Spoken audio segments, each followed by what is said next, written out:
Hello and welcome back to the Sometimes Daily Show. I'm Michael Palmer, and finally there is a company with a moral compass. After a slew of new sexual harassment claims against Riot Games and CEO Nicolo Laurent, Alienware has ended their partnership with Riot almost an entire year early, citing concern over the developer's public image. So maybe not a true moral compass, but it's better than nothing. Those of you with long memories may be thinking, hang on, doesn't this story sound familiar?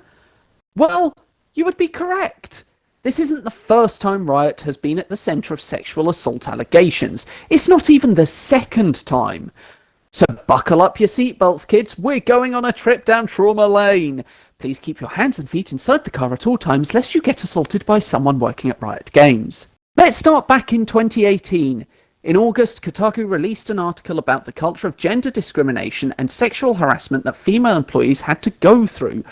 They interviewed 28 current or former employees who all echoed the same themes. Riot is an amazing place to work, with really friendly staff and a great sense of community.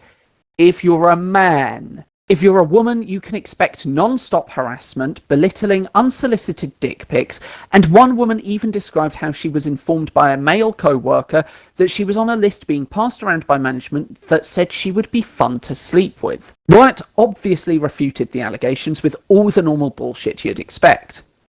What is funny to mention is that after a class action lawsuit was brought against them in November 2018, they were quick to change their tune, issuing a, quote, 16-month cultural transformation timeline, end quote. In December 2018, they had another high-profile case against them when several male employees alleged that COO Scott Gelb had touched them inappropriately, mainly by hitting them in the genitals as a joke, as you do.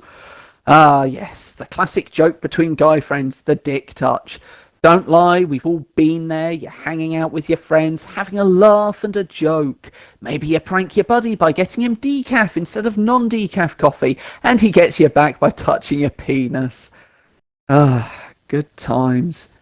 Just in case you couldn't pick up on my sarcasm, this is disgusting. And Riot's response? They suspended him without pay while he received additional training. But of course, you can make it to COO of a company and still not know that it's not okay to touch someone without their consent. And before anyone mentions how long ago this was, Gelb is still COO today. Ignoring all the other non-sexual related controversies, that brings us to today. We here at the show have taken a strong moral standpoint when it comes to abuse in the gaming industry, and this time is no different.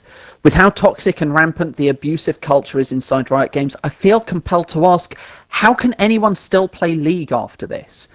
How can you still support Riot knowing full well that you are enabling the abuse of everyone who works there? That's going to be it for today. If you liked the show, then consider hitting that like button. And if you want to catch more of our content, then click that subscribe button.